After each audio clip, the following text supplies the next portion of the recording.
Helgen! ¡Voy! ¡Estoy llenando la pipa!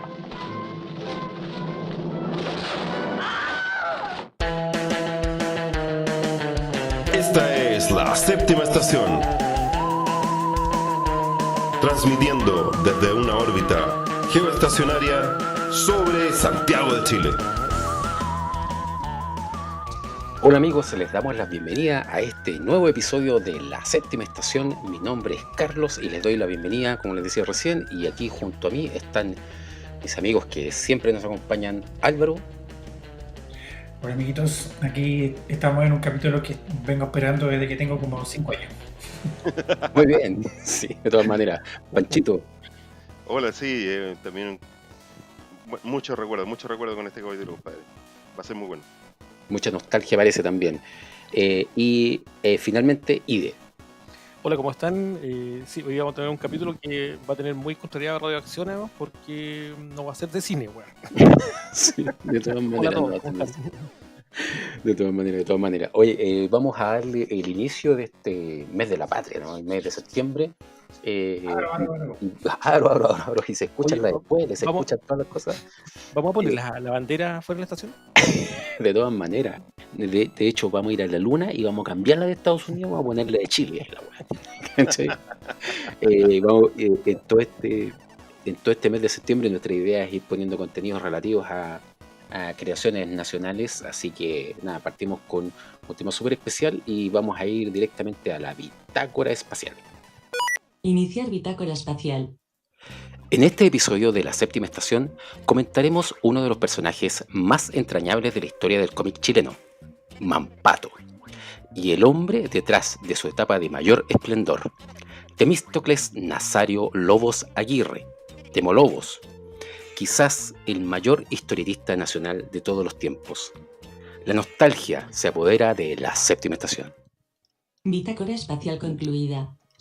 Bueno amigos, y como ya escucharon en la cápsula, nos vamos a ir directamente a un tema que veníamos postergando desde hace mucho tiempo, que nos llamaba la atención, que queríamos hacerlo, pero queríamos hacerlo bien justamente.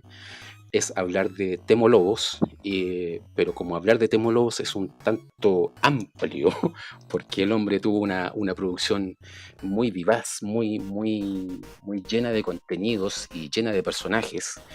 Por lo tanto, una historia de Temolobos puede haber sido un poco inabarcable quizás para un episodio de la séptima estación. Decidimos irnos a quizás el personaje más famoso de sus viñetas, de esas viñetas maravillosas con las que siempre nos estuvo acostumbrados, que es Mampato. ¿Ya? Pero vamos a hablar también un poco del origen de este personaje, porque mucha gente sabe, pero mucha gente quizás también ignora que Mampato no es una creación particular del Temolobos. Mampato es una historieta chilena de aventuras y de ciencia ficción, ¿no? Creada por el arquitecto y dibujante Eduardo Armstrong y el ilustrador, dibujante nacional también, Oscar Vega. Él es padre de Félix Vega, que es creador, entre otras cosas, también de Juan Buscamares, una historia maravillosa que también está publicada en innumerable cantidad de países. Que te llegó por un cumpleaños, además, weón. Sí, además me la regalaron por un cumpleaños, así que muchas gracias ahí. Esta historia de Mampato se publicó originalmente en la revista que llevaba el mismo nombre, de la editorial Lord Cochrane, y su primera publicación fue el 30 de octubre de 1968, o sea, hasta hace 52 años. Esto fue un éxito descomunal inmediato. Oscar Vega participó en los 2 primeros números de Mampato, pero no se sabe a ciencia cierta por qué él se apartó de este proyecto.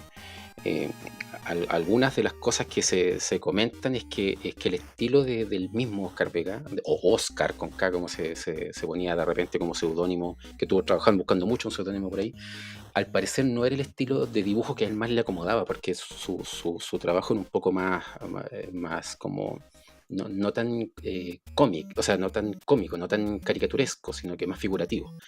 Porque en realidad este cómic de Mampato se dibujaba de esta forma porque Eduardo Armstrong quería que fuera más cercano a Asterix. Entonces él trató de cumplir con estos requerimientos, pero finalmente le costó un poco y al parecer se demoraba un poco en trabajar esta historieta. De hecho, el personaje en sí mismo, el diseño, tiene como algunos guiños a Daniel el Travieso, ¿ya? Además, el éxito tan grande que tuvo esta revista hizo que y al parecer esa sería una de las razones que el mismo Armstrong haya pensado en que a lo mejor deberían tener un dibujante más reconocido para tomar la serie titular, la que le daba el nombre, digamos, a la revista. Entonces es como se cree que él llamó finalmente a Temo Lobos para que viniera. Temo quiso hablar primero también con Oscar para saber cuáles eran sus impresiones acerca de esta situación, y finalmente él se hace cargo desde el número 3, ¿no? Ya en esa altura ya veíamos que tenía como ciertas, como si hubiera como un poco similar a lo que era Flash Gordon, ¿ya? Y este personaje, este niño, que se llamaba Pato, que en el primer número se le bautiza como Man Pato porque un niño que le está haciendo bullying, porque como él era chiquitito, y era como una especie de mencionar como los niños chicos, niños más pequeños de lo normal, los llamaban así al parecer, en esa época. Entonces quedó como Man Pato y finalmente ese es el nombre de este personaje.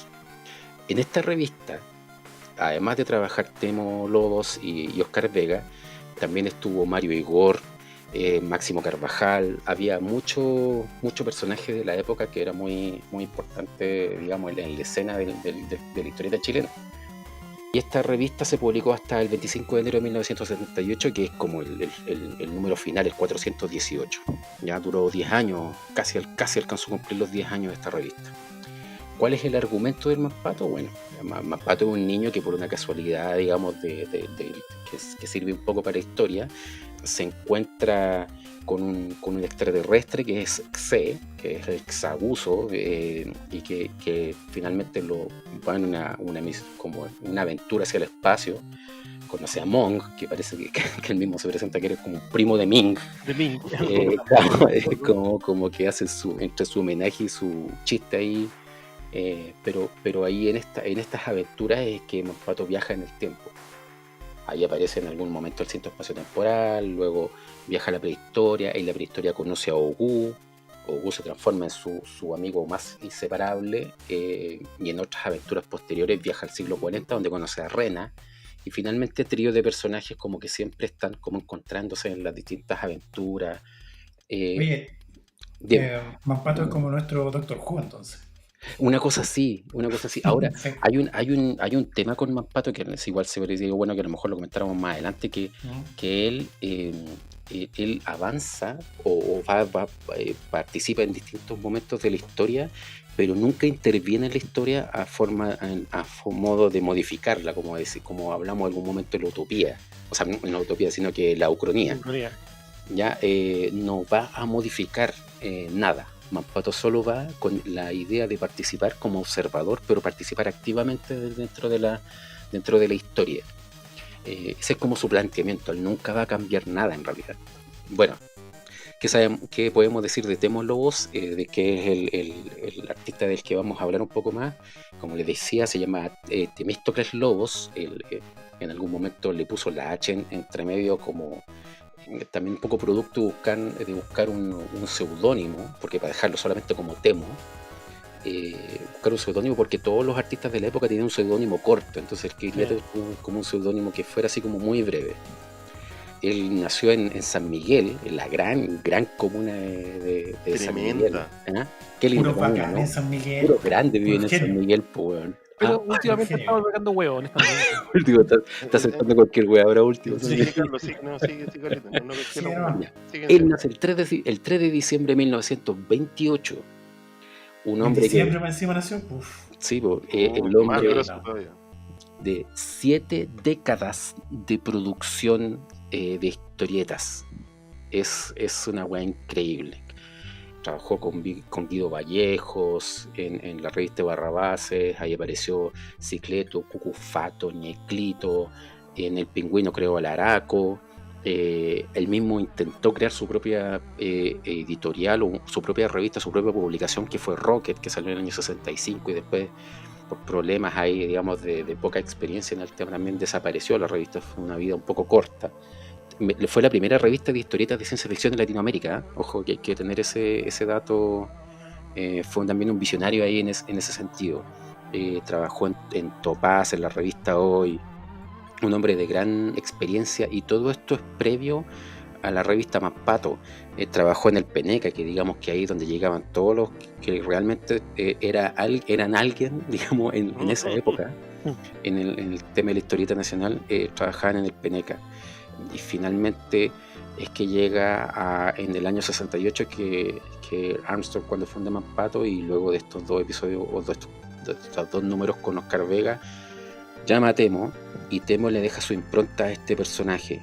Aprovecha esta parte del argumento desde los viajes en el tiempo, en buscar las cosas que a él más le llamaban la atención. Tenía una gran afición por la prehistoria, sabía mucho de esto, y siempre en todas sus historias, o en gran parte de ellas, nos mostraban, no sé, si había un artefacto, mostraba las partes de cómo estaba construido el artefacto. Si estaba situado en una época, nos explicaba mucho la época. Si había un traje de soldado de algo, explicaba cómo era el traje de soldado. Siempre se daba el tiempo de hacer en una viñeta pequeña, poner información que finalmente era súper atractiva para los niños. Finalmente, una de las cosas importantes es que él se da el tiempo de investigar periodos históricos para poder traspasar de la forma más correcta posible a sus historias de Manpato y Ogú, o Manpato, Ogú y Rena, en los años 80, porque la revista, como termina el 78, termina la revista de Manpato. En los años 80 hubo muy poco trabajo, básicamente porque después del golpe militar, muchas de la industria de la cultura y el entretenimiento en Chile desaparecieron. Y el mundo de los creadores de historietas, muchos se fueron al exilio o se fueron solos, y otros y muy pocos se quedaron. Temo entre ellos se quedó, y finalmente en los 80, el año 86, publica Cucalón, que es una revista quincenal que salió hasta el 94, y ahí es donde él pudo republicar muchas de las historias que creó, no solamente con Manpato, sino que con Máximo Chambones, y Ñeclito Ferrilo, y un montón de personajes también que fue creando con el tiempo. Finalmente, la editorial Dolmen, en el año 96, comienza a publicar en formato comic book las distintas historias, ya no con números quincenales, sino que junta una historia completa. Por ejemplo, la de Owen Patton en Rapa Nui, y la tira en un solo número. Y por lo tanto, ya las personas que desean coleccionar, es más fácil coleccionar las historias de Owen Patton para tenerlas, digamos, finalmente en cómic. En esa época habían algunas historias que no tenían color, o las plantillas del color no estaban guardadas. Entonces lo que hizo Temo fue colorearlas a mano, y son unas historias que quedaron maravillosamente coloreadas. Yo creo que vale la pena ver los cómics como estaban hechos en el formato antiguo, y cómo quedaron coloreadas también por él, digamos, para estas colecciones. Finalmente, por problemas respiratorios, se tuvo que mudar a Concón, y finalmente murió en el Hospital Gustavo Frique en Viña del Mar el año 2012. Esto es la historia más o menos de Temo Lobos. ¿Por qué lo comentamos? Porque, bueno, básicamente surgió porque a todos los que estamos acá presentes en este podcast nos impactó fuertemente en el momento en que conocimos la obra de Temo Lobos. Entonces ahora yo quiero que conversemos con los chicos. Una primera pregunta que quiero hacer para que hablemos todos, por favor. ¿Cómo conocieron las creaciones de Temo Lobos, y cómo lo impactaron ese conocimiento de este artista? Yo creo que lo que voy a contar lo he escuchado en varias personas. Creo que hay una forma muy similar de conocer Manpato. Yo no estaba vivo cuando Manpato se publicaba, pero sí iba a la casa de uno de mis tíos que tenía muchas revistas de Manpato, y era muy seguidor de esta revista, entonces las tenía empastadas. Entonces tenía unos tomos donde había, no sé, 14 revistas, y a mí me llamaba mucho la atención esos libros tan grandes. Y bueno, tomé uno, y efectivamente tenía las revistas de Manpato, eran unas colecciones completas. Y yo pude leer de todo Manpato, principalmente dibujado por Temo Lobos, en las revistas originales. Y sí, me causó un impacto muy grande. Cada vez que iba la volví a leer, y leí muchas historias muchas veces. Y bueno, cuando se empezó a publicar Cucalón, yo juntaba el dinero que me daban el mes para llegar a fin de mes a comprar el nuevo número de Cucalón, donde estaban repartidas las historias de Manpato, y además del resto de los personajes, Máximo Chambones, Ferrilo. Y así es como llega Manpato, básicamente leyendo la biblioteca ajena, y una biblioteca muy antigua además. Bueno, mi acercamiento a Manpato no sabría decirte en qué momento sucedió, pero lo que sí recuerdo es que fue como la primera marca de acercamiento no solamente a los cómics propiamente tales, sino a algo súper cercano, ¿cachai? En que tú te pasabas y veías estas historias que eran súper, ¿cómo decirlo? Había mucha como ingenuidad y que era propia de la edad de uno, que estamos hablando que menores de 10 años, ¿cierto? Y que tenían sus primeras aproximaciones a estas historias que no eran solamente tiras cómicas de 3-4 cuadros, sino que eran libros enteros y la verdad que fue maravilloso como todo el mundo que entregó, la amplitud, todo el desarrollo, la empatía que logró en mí particularmente, así que viejo, yo agradecido forever con Temo, con Oscar y con toda la pandilla que lograron llevar a Mampato a la realidad en el fondo, así que yo feliz, compadre, que hayamos llegado a esta, ¿cuánto se llama? A esta oportunidad, pues, bueno. Bueno, en mi caso yo creo que es bueno mencionar antes que Mampato como revista, más allá de Mampato personaje, Mampato como revista, era una revista súper completa. No solo estaban las historias de Mampato, también habían historias de habían otros cómics también, habían como artículos, me acuerdo yo, habían temas didácticos, era una revista súper completa. Y por lo mismo, por ser una revista como súper completa, por lo general estaban en las casas. Y en mi casa había un par de algunos Mampatos, no necesariamente porque me lo hubieran comprado a mí, sino que porque esas revistas estaban, porque eran revistas súper misceláneas al final, que tenían cosas que eran tanto útiles como para niños, como interesantes para niños como para adultos, me imagino yo. Sí, Como decía ahí, él veía las revistas en la casa de su tío, ¿sí? Entonces en mi casa habían revistas de Mampato porque tenían todas estas cosas interesantes, porque ayudaban para las tareas también, si mal no recuerdo. Claro. Entonces sí, estaban estas revistas de Mampato y tienen que haber sido 3 o 4. Y así llegaron a mis manos y de hecho tengo recuerdo de haber querido aprender a leer por poder leer Mampato y otros cómics, ¿cachai? Y siempre me fascinó este tema como de los viajes en el tiempo, de la historia, como un niño que podía haber sido yo, aunque no tan pelirrojo, claro. podía haber estado haber conocido a sus personajes históricos, ¿cachai? Haber conocido esa época, porque él no solo viajaba en el tiempo, también viajaba en el espacio, también iba a otros planetas, ¿cachai? Entonces yo creo que Mampato como cómic es súper vigente todavía porque tiene todas las cosas que a un niño curioso y despierto le pueden interesar. Así que esa es como el Alcohólico Anónimo, ¿sí? Esa es mi historia con Mampato. Oye, yo sabes que tengo que comentar, a propósito de lo que dijiste recién, Álvaro, el material didáctico que aparecía en Mampato era increíble de bueno, increíblemente bueno, además que mucho era dibujado. Entonces, además de que no solamente está el conocimiento ahí, sino que era entretenido de verlo, ¿cachai? Y de esa forma el entendimiento de las cosas que estaban ahí puestas, ¿cachai? Era llegaba más directamente a los niños, ¿cachai? Eso es algo que también recoge, digamos, el Temoló y lo pone después cuando está en Mampato, también en la revista Cucalón, también va recogiendo, ¿cachai? Estas publicaciones que algunas que fueron creación de él, y las va poniendo también en la revista Cucalón. Yo no conocía a Mampato, en mi casa no había revistas de Mampato, yo no conocía a este personaje, no conocía a este autor, no conocía nada, hasta que sale la revista Cucalón en el año 86. Yo recuerdo muy vívidamente haberla visto en un kiosco. En Valparaíso hay un kiosco en la Plaza Chaurren, que es una cuestioncita que es muy chiquitita, que es una cosita como muy delgada con 2 puertas. Esa weá se abría y tenía 4 millones de revistas esa weá. Yo no sé a dónde las metía tan bien, pero era muy visual. Tú llegabas y ahí lo único que quería era leer. O sea, ese weón era impresionante. Tú querías ir leer nomás cuando llegabas ahí.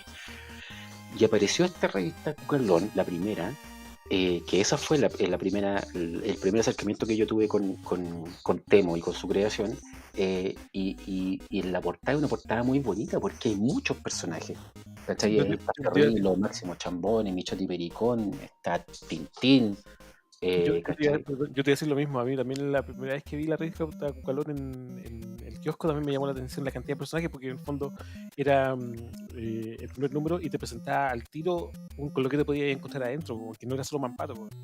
No, y de hecho, porque eso es justamente por eso lo quiero mencionar, porque ahí no aparece Mampato. No solamente en la portada no aparece Mampato, en la primera revista no aparece Mampato. Entonces yo lo vine a conocer, no sé si salió en el número 2, el número 3, apareció recién Mampato. Y ahí quedé súper cautivado. Primero yo quedé muy, muy entretenida toda la primera revista, y recuerdo que pataleé para que me compraran el número 1 porque mi vieja no, que estábamos apurados y no quería comprar la revista, y no, era porque yo la miraba y no podía creer, porque además la ilustración de la portada era muy hermosa. No podía creerlo, yo quería tener esa revista, ¿cachai? No, puta, que por favor, ya listo. Yo tenía 10 a punto de cumplir 10 años.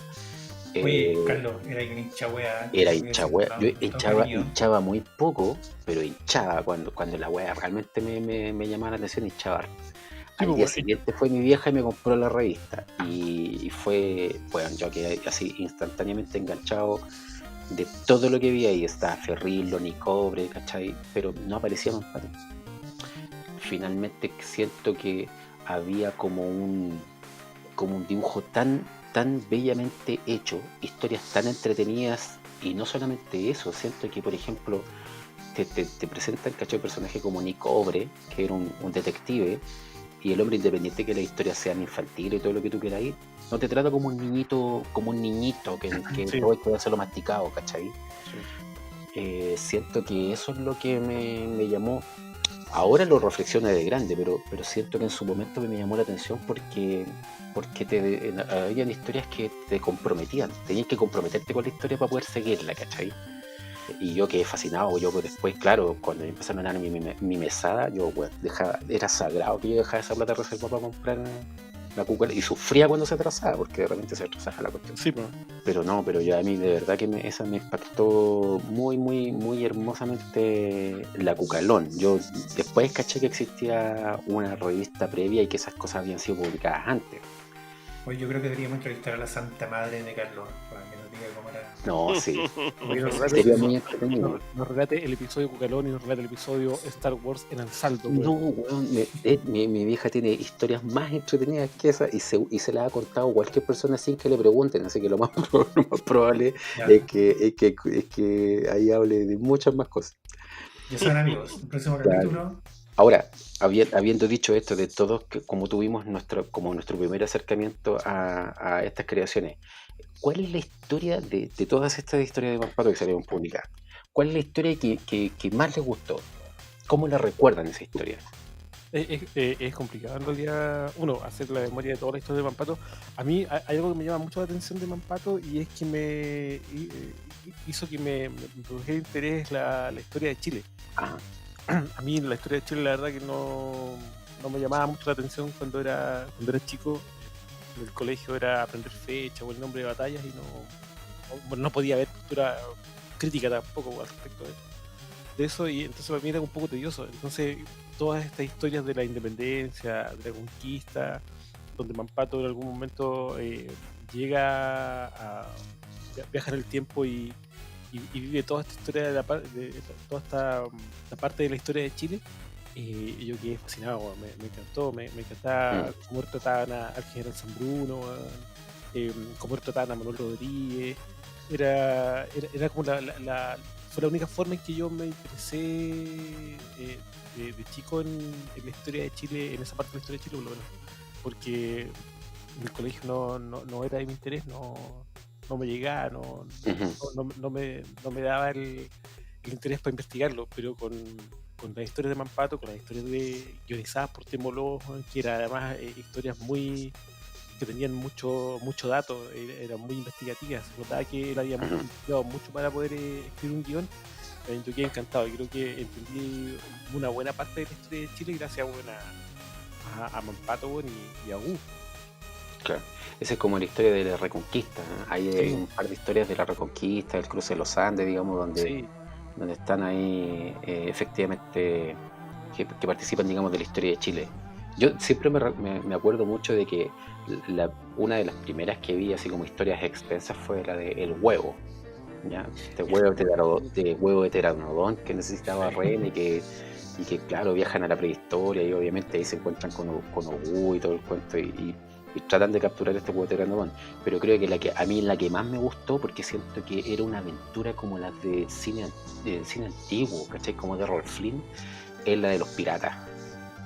Era muy buena. Era muy entretenida, po. Muy entretenido. Encontraba que la historia era increíblemente dinámica.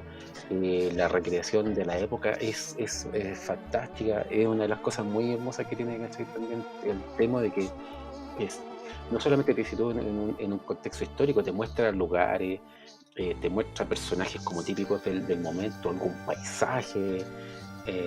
Si un lugar que tú conoces te hace como actualmente aquí está, por decirte algo, actualmente aquí está el Canal de la Mancha, por decirte, no, aquí está, por ejemplo, el tal río, tal puente, ¿cachai? Como que te va como contextualizando, no solamente en el tiempo, sino que en el espacio también. A mí me encantaba y la releí varias veces esa historia. Yo tengo dos historias que son de las que tenía en estas revistas que había en mi casa, que de hecho no recordaba los títulos, los tuve que buscar acordándomelo por la portada de la revista. Una era Dos haces del aire, cuando viajaban a la posguerra de la Primera Guerra Mundial. Sí. Oh, buena. Y había un piloto que era un muy loco, así que era como sacado de una película de moda de los años de slapstick de los años 20 o 30. ¿Ya? Y aparte que tenía, a mí me encantaba esta cuestión por los aviones, ¿cachai? Por los aviones de plaza que aparecen. Ese se quería empezar a un rojo, ¿no? Era un trasunto, era como una especie de varón rojo, que era el varón Jules von Schwarz, que lo que quería era desencadenar otra guerra mundial para él ser el nuevo varón rojo, ¿cachai? O sea, un plan como de villano de Superman, bueno, claro. muy estrampótico. Pero a pesar de eso, de que se menciona en guerra y todo el tema, igual las historias eran súper inocentes, súper blancas, súper graciosas. Nunca se pasaba nunca se daba vuelta de rosca ahí, y siempre estaba, como mencionaba Carlos recién, esa vocación didáctica que tenía de contarte una historia muy entretenida, muy graciosa, sobre todo esta porque estaba este piloto loco. Contarte una historia muy graciosa, muy entretenida, pero también enseñarte, ¿sí? Y la otra es el mundo submarino, que está en el futuro. Aquí, Sí. Uy, el mundo submarino era muy bonita, buena esa historia. Era buena. Sí, era muy buena. Y ahí, a ver, si bien la gracia de la historia que contaba Temu en el pasado, este genio te dejaba clara toda su capacidad de documentación y lo mucho que sabía, ¿cachai? De lo mucho que se preocupaba. Aquí te das cuenta de lo creativo que era, ¿cachai? Cómo era capaz de inventar todo este mundo submarino en el futuro. Sí, esta era una de las historias que estaban en blanco y negro, si no me equivoco. Sí. Que no estaban pintadas originalmente. Y aparecían unos seres que eran como una especie de estos pescados que tienen patas, pero habían evolucionado a una especie inteligente. Los Sí, cirulos. bueno, como Los cirulos. Era muy buena. Cirulo era, ¿verdad? Los cirulos. Sí, ¿verdad? sí, eso. No, había mucha. Esas son mis historias, las que recuerdo con me cariño. gusta- Obviamente seguí leyendo más, me- ¿cachai? Me gustaba esa historia porque Reina creo que les pasaba un chicle, weón, para poder respirar debajo del agua.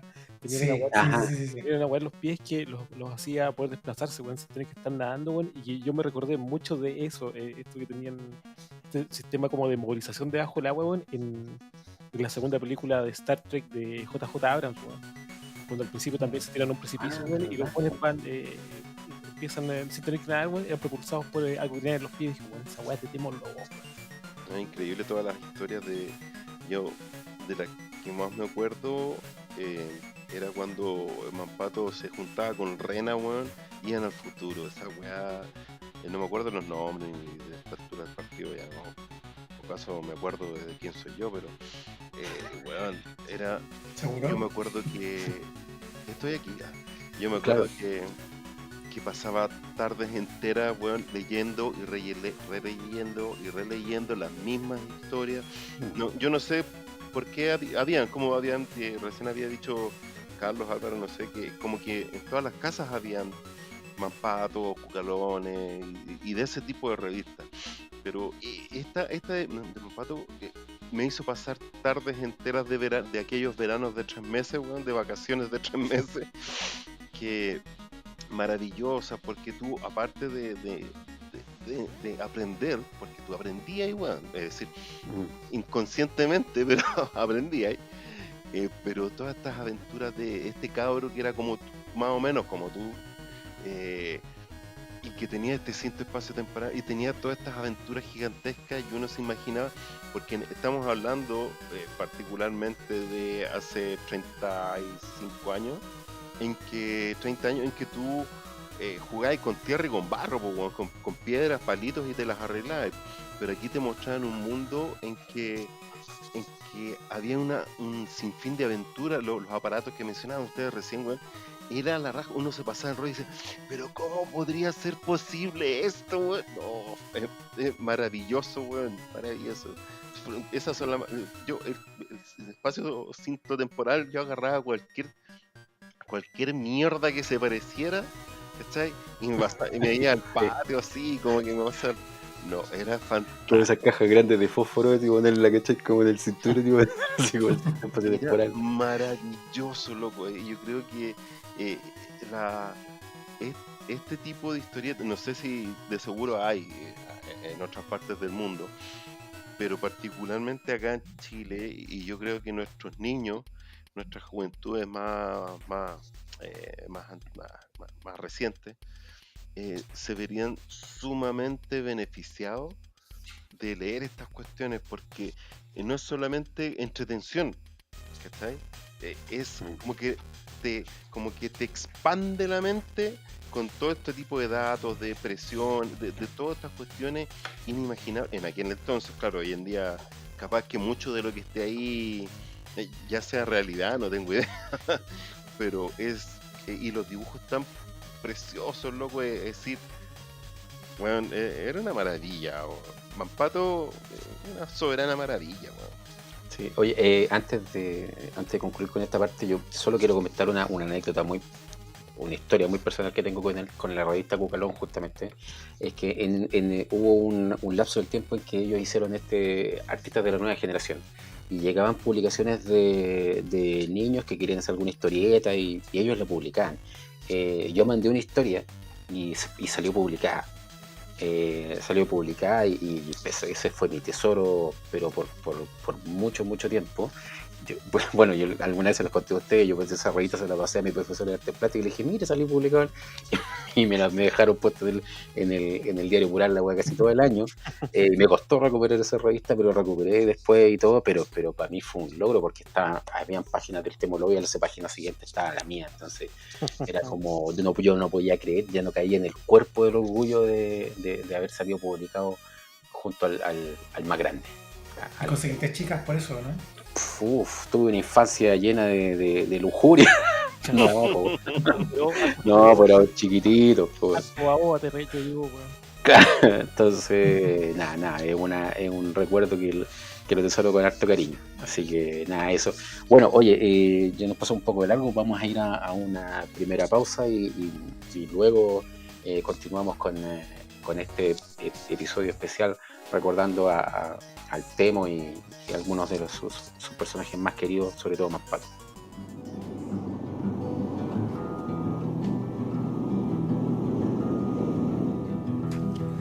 Porque no puedo dejar de atender a los niños. A veces estoy muy apurado, muy complicado, me siento mal, he estado enfermo últimamente, pero a los niños, a los jóvenes los atiendo como sea, me cuesta así, simplemente, pero hay que hacerlo.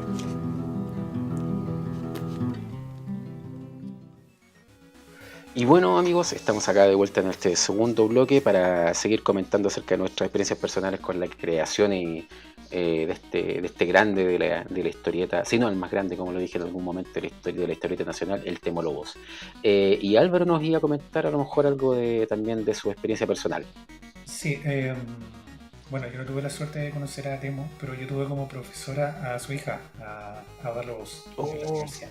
Me hacía clases de redacción. Creo que me hizo 2 ramos, pero me acuerdo claramente que me hizo clases de redacción. Y nada, era súper curioso porque todos la querían, porque es una maravillosa profesora. Si me está escuchando, profe Ada, 1000 besos de acá. Muy buena profesora, aparte de ser súper cercana y saber mucho, ser muy talentosa. Pero para un grupete, un grupito chiquitito de nosotros, de los alumnos que tenía, para nosotros ella era Jesús, pues bueno. Era como el enviado, ¿cachai? Está Porque bueno. era la hija del grande, po. Sí, pues bueno, hija de Dios. Entonces, cuando teníamos como tiempo dentro de las clases, como que le hacíamos preguntas de él, ¿cachai? En ese tiempo él todavía estaba acá, pero ya se iban a ir como que estaban pensando ya en irse a Concón o alguna parte del litoral. Ujú. Le preguntábamos cómo estaba, ¿cachai? Le preguntábamos cosas de su trabajo. Ahí nos contaba, por ejemplo, que él hacía todo el proceso, ¿cachai? Desde el guión, desde los dibujos, desde el boceto, la tinta, ¿cachai? El color, cosas que hacen equipos completos de artistas, lo hacía él todo solo, ¿cachai? Y después cuando vino toda esta revisión también, como decía Carlos, el color lo hizo él. Entonces era de verdad es porque yo lo considero vivo todavía, porque las obras sobreviven a las personas. Todavía yo creo que sigue el más grande, ¿cachai? Y fue un privilegio haber tenido esta profe, haber tenido ahí el Mesías del grandioso. Así que, profe, si llega a escuchar esto, con el un abrazo gigante. Ah, Sí, buena experiencia, loco. Oye, hay un tema que a lo mejor no mucha gente sabe. Claro, lo comentamos en algún momento, lo comentamos en el primer bloque, de que Oscar Vega se retira de la historieta de Mampato, ¿no? Sigue trabajando, digamos, con la revista Mampato, pero no con la historieta. Y él tiene la oportunidad de trabajar en TVN en los años 70. Ya, ahí hizo, digamos, algunas cosas, empezó a participar del departamento de animación, pero resulta que después del año fin del 73, ya después también todo, de nuevo, volvemos al tema del golpe militar y toda la cuestión, y él deja de trabajar en TVN, digamos, como que le cierran la puerta, digamos, a muchas de las personas que trabajan ahí. Y él vuelve a la revista Mampato, al personaje Mampato, de hecho. Entonces ahí, bueno, sucede como una especie de anécdota, porque resulta que la primera vez que Oscar Vega tiene que trabajar en Mampato, tiene que adecuar su dibujo para que sea como Armstrong quería que fuera el Mampato. Luego, cuando aparece el Temólogo igual como que se ajusta un poco al dibujo de Oscar Vega, que estaba ajustado de Asterix. Y luego él hace como una especie de evolución de la forma como se ve Mampato y Hugo y todos los personajes. Y después, cuando llega Oscar Vega, tiene que hacer como que ajustarse al ajuste que hace de Temólogo, del ajuste que hace Oscar Vega de Asterix, ¿cachai? Entonces, como el ajuste. Pero sí, ahí sucede un hecho, que si bien el Temo vuelve, o sea, Oscar Vega vuelve, el Temo ya tenía como un cuento previo de que él había, de una carpeta de trabajos que le había entregado a Pepo cuando era más joven.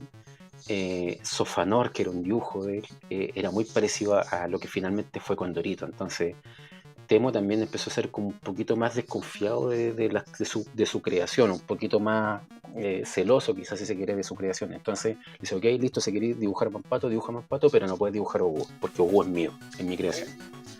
¿Cachai? Entonces dibuja lo que quieras dibujar, pero no a Hugo. Ok, listo. Entonces finalmente lo que hacen es que muy naturalmente se separan estas historias. Hay como una especie de universos paralelos, si se quiere, de lo que hace Oscar Vega con Mampato, de lo que hace Temo con Mampato, porque lo que hace Oscar Vega es que Mampato es un niño y sigue siendo un niño que es, cuando las cosas no le resultan, se pone a llorar, ¿cachai? Es como que es menos maduro que lo que es el Manpato de Temo Lobo. El Manpato es como un niño que tiene una madurez muy grande, y finalmente el que hace las veces de inmaduro de cabro chico es Ogu en la historia Sí. de Temo. Acá no, acá como él realmente es más niño y sus historias son más fantásticas, no son tan académicas si se quiere o históricas, son están más metidas en el campo de la ciencia ficción y todo. Hace como 1 o 2 años salió unos 2 tomos recopilatorios del Manpato de Oscar Vega, y es distinto, digamos, del Manpato de Demo, pero hay que reconocer, o sea, es bien increíble ver el talento de estos artistas, ver cómo emulaban el estilo del otro, weón. Es impresionante.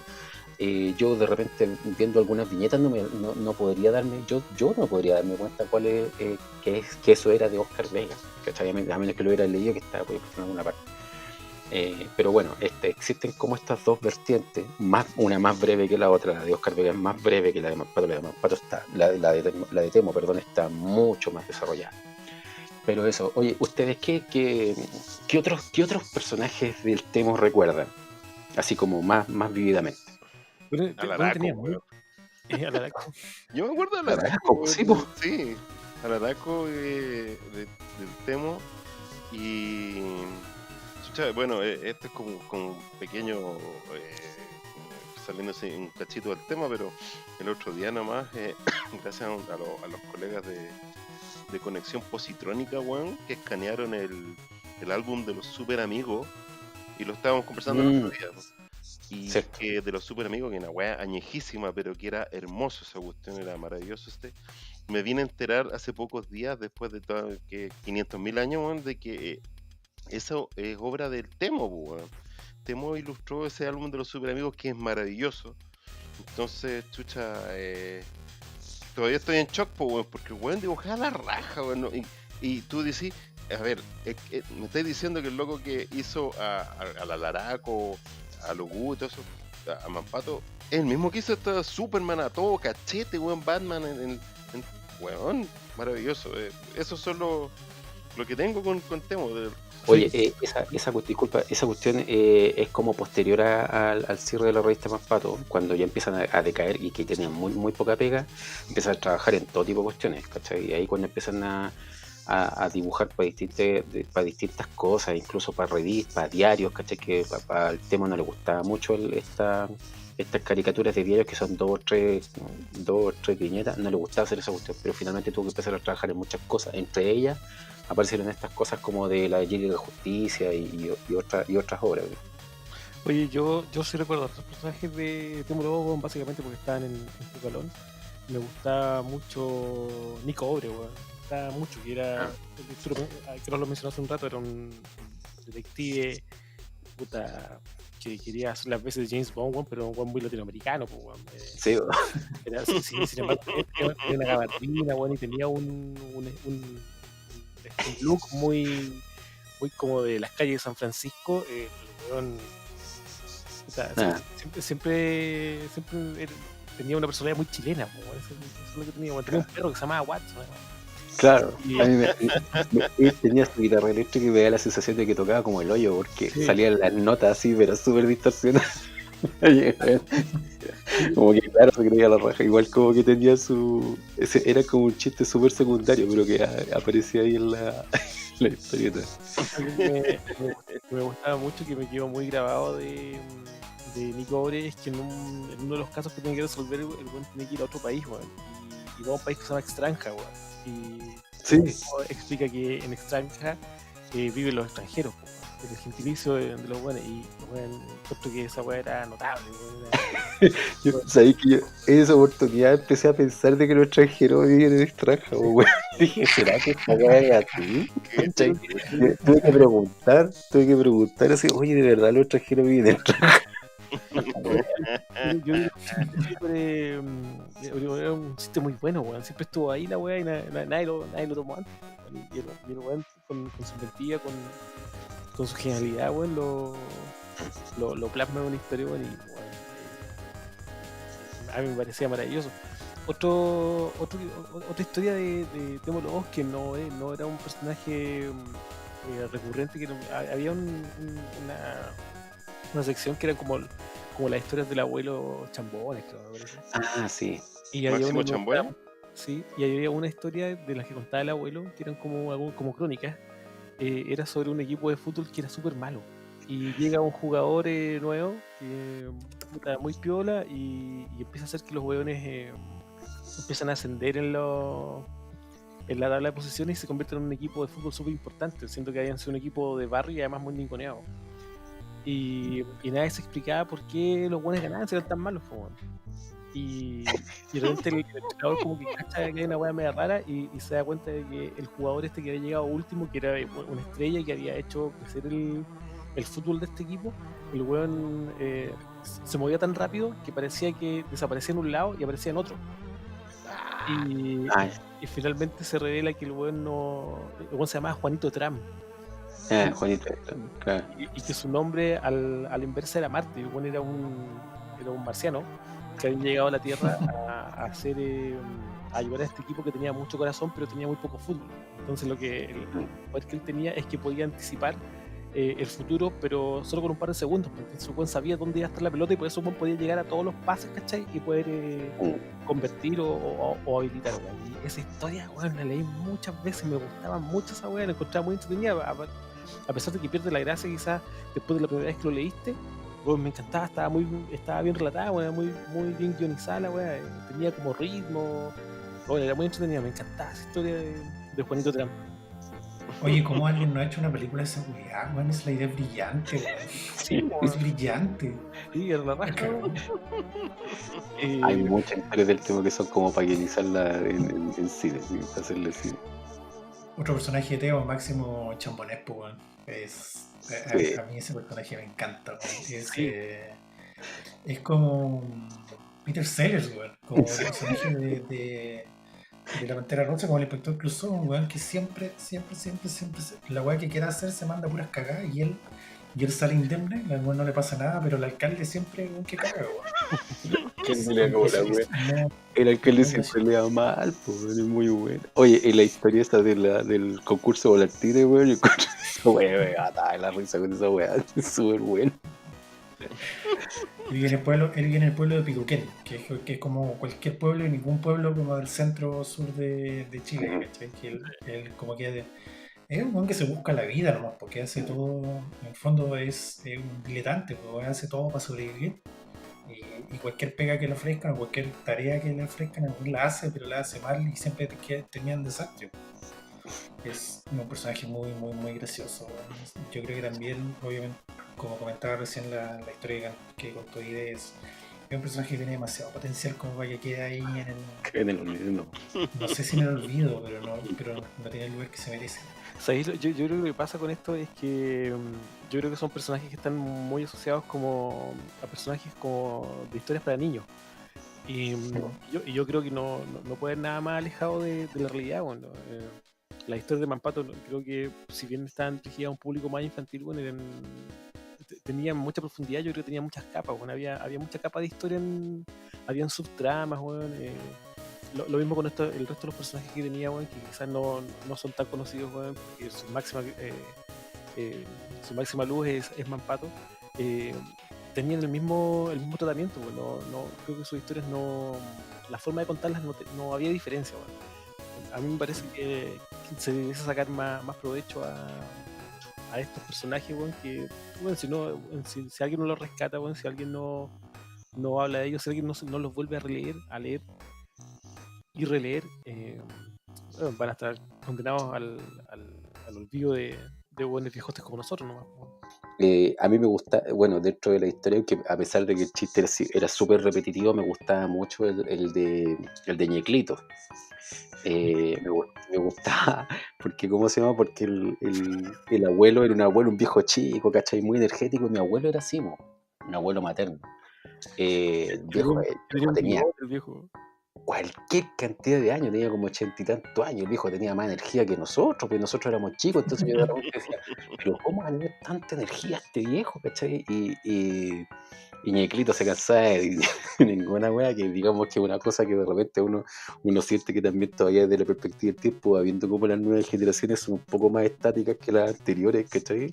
Era como un chiste que se vuelve a releer con los años muy bien también, ¿cachai? Siento que el hombre es un visionario en ese sentido, como en las relaciones humanas. La relación humana tiene mucha humanidad el tema para todas sus creaciones. Creo que eso lo hace fantástico. Bueno, como para ir cerrando pronto, ¿cómo valoran como la creación del tema, digamos, de cara al aporte que puede haber hecho, digamos, como a las generaciones que pudimos conocer? Yo creo que Temo Lobos tiene una importancia gravitante, weón. Creo que ha inspirado a muchos ilustradores. Tenía una técnica, un dibujo único, su dibujo es muy reconocible, bueno, muy reconocible. Además, ser creador de historias informadas, creador de movimiento, quizás de algún punto de algún movimiento. Bueno, había un movimiento en torno a muchos artistas gráficos que se apoyaban entre ellos. Yo creo que eso en el tiempo se fue perdiendo y se volvió a conectar, me da la impresión, por lo menos a nivel nacional, luego del año 2000, y por ahí como que surge un nuevo movimiento de gráfica de estas características, porque si bien habían publicaciones de cómic nacional, eran muy atomizadas, no como un grupo, y me parece que eso se recupera un poco, y yo creo que se recupera básicamente al hacer que estos nuevos creadores miren hacia atrás y vean cómo era la sinergia que ocurría entre artistas hace, no sé, 30 o 40 años. Y nada, yo creo que es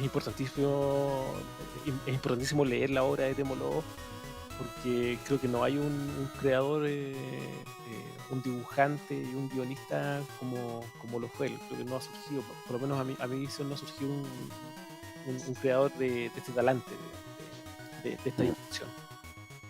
No, para nada. Es decir, hoy en día, más allá de la trascendencia, no es solamente por la parte visual del Temo, para nada, pero el aporte cultural es innegable, pues, bueno. O sea, esta cuestión debería ser ramo obligatorio, Temo Lobo, de quinto a octavo básico, por decir algo, debiera ser, pues, porque no es inconcebible que no se haga más difusión. Igual, bueno, acá en la plaza del Llano de San Miguel hicieron unas esculturas, pero no sé si hace varios años la remodelaron, creo hace poco, no tengo idea, no he salido hace 5 meses del departamento. Y creo que se merece otro tipo de reconocimiento de manera, para darle una vida eterna a toda su magna obra, así, si no, en serio, que no es menor lo que el hombre hizo, para nada. A ver, he tenido la suerte de ir a algunos países por ahí, por el mundo, y pasa en Europa sobre todo, que por ejemplo Francia, para ellos Asterix y Obelix es como un icono cultural, ¿cachai? Algo que ellos identifican como propio y lo venden como, no sé si lo venden, pero lo adoptan y lo muestran como un símbolo de ellos, ¿cachai?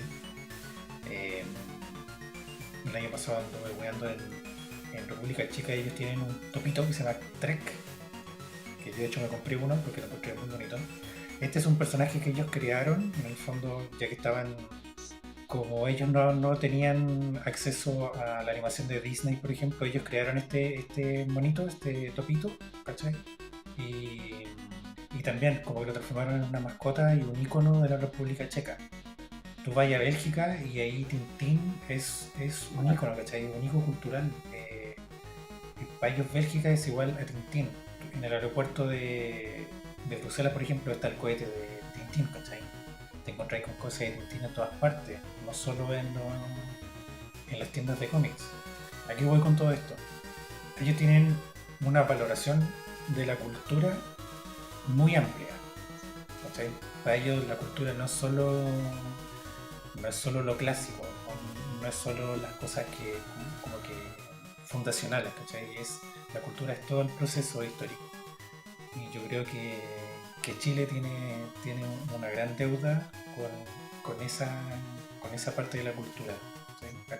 Con esa parte del arte, de la historieta del cómic. Yo creo que el trabajo inmenso que hizo Temo Lobos y el personaje de Mampato, ¿cachai? Aunque sea una autoría compartida, yo creo que deberíamos respetarlo, aprovecharlo, posicionarlo tanto como estos países han posicionado a estos personajes, ¿cachai?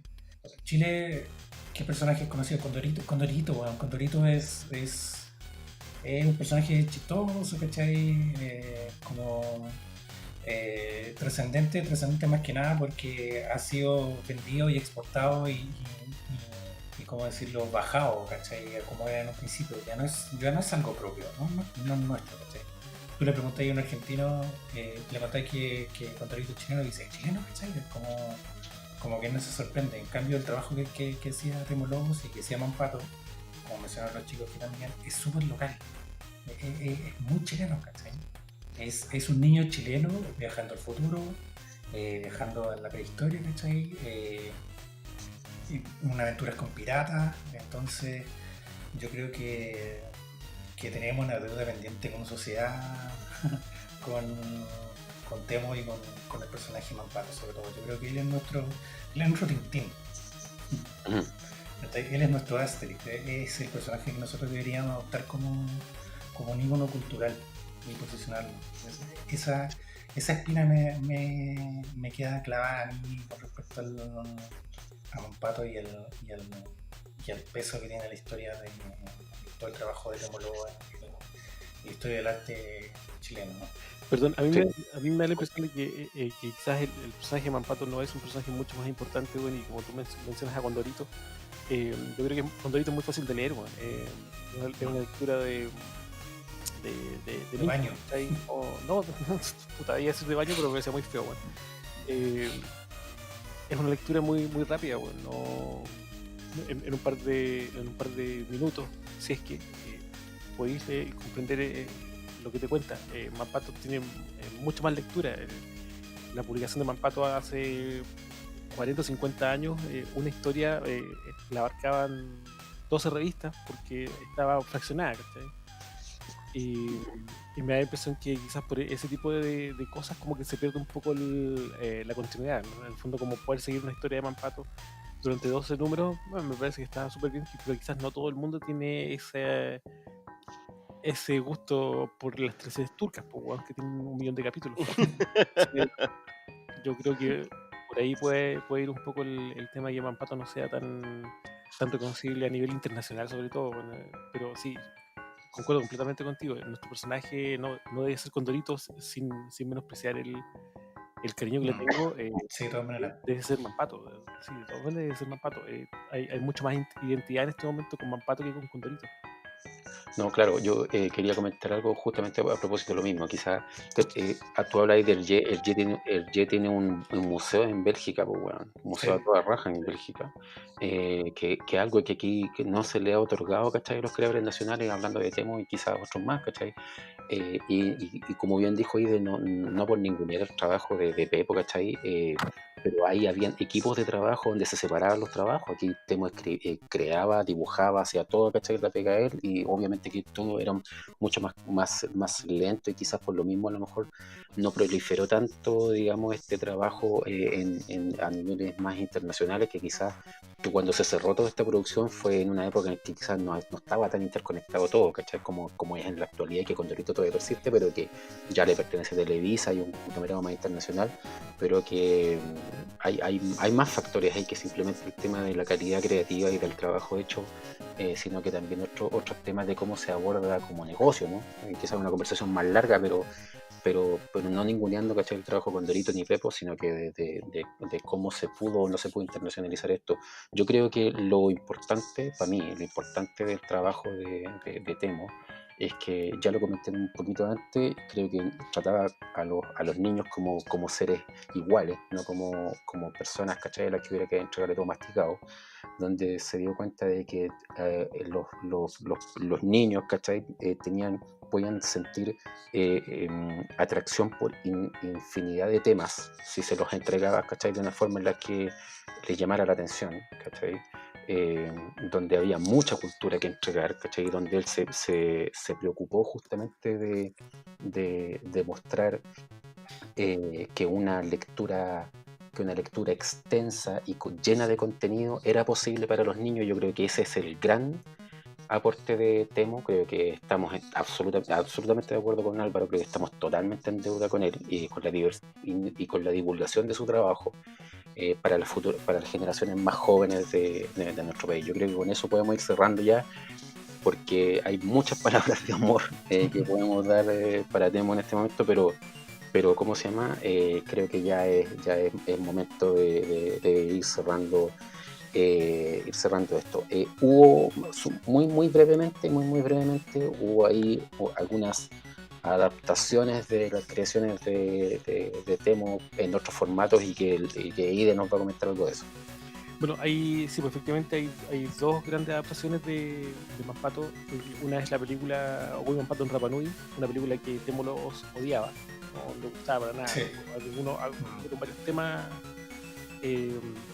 respecto a cómo se contaba la historia. Temu los sentía que le habían sacado el alma y el corazón a la historia y habían dejado una película a sus ojos básicamente hollywoodense. Es una cosa, a mí la película de Ogoy Manpato no me gusta mucho, la verdad. No me parece una aproximación muy acertada. Pero bueno, hace un par de años atrás se empezó a mostrar algún teaser de una serie animada para televisión de Manpato, las aventuras de Ogoy Manpato, y Rena. Y sí, salió por las pantallas de televisión hace un par de años atrás, pero un horario de día domingo a las 8:30 de la mañana, que yo creo que en el portero de Chilevisión veía la guaya esa hora, porque me parecía que era súper desordenado. Estuvo, me parece, en Cartoon Network y actualmente en la página del Centro Cultural de Providencia, en culturaprovidencia.cl, están subiendo los capítulos semanalmente. Me parece que ya hay en la página del Consejo Nacional de Televisión también están todos los capítulos. Sí, CNTV.cl. Excelente. Entonces me parece que es una buena oportunidad de acercarse a las historias de Ogoy Manpato, sobre todo quizás para los niños más chicos que no van a poder leer, pero sí verlo en una pantalla. Y además la serie de televisión era una serie que está animada de forma muy sutil, muy bonita. Creo que muy buena. Respetaba mucho el trabajo visual que tenía Manpato, gracias a Temu Lobo, y creo que está bien plasmado. Me parece una tarea pendiente y que hay que hacer, acercarse a Manpato quizás a través de la televisión. Y bueno, con esto vamos terminando, cerrando ya este episodio que sí ha sido un poco extenso, pero que podríamos haber dicho miles de cosas más acerca de el gran Temístocles Nazario Lobos, el Temu, con mucho cariño y respeto para él. Y bueno, y me despido ya mencionándoles también de que busquen nuestras redes sociales, Facebook, Instagram, también nuestros episodios en iVoox, como La Séptima Estación Podcast. Ahí encontrarán los contenidos anteriormente de episodios anteriores. Y nada, y ahora actualmente que estamos los días viernes a las 20 horas y domingos en repetición a las 20 horas también por Radio Acciona online, ¿ya? Y los domingos después se continúan ustedes y se pasan, digamos, a Facebook Live, porque a las 21 horas todos los domingos estamos en L7E Late, este nuevo espacio que hemos creado y desarrollado por ustedes, en que revisaremos lo más interesante e importante del acontecer de la entretención de las últimas noticias de entretención durante la semana. Y que nada, ahí estaremos en vivo junto a todos ustedes. Mi nombre es Carlos y me despido hasta la próxima. Esta fue La Séptima Estación. Recuerden buscarnos en YouTube, Facebook, iVoox y Spotify como La Séptima Estación Podcast, siempre transmitiendo desde una órbita geoestacionaria sobre Santiago de Chile.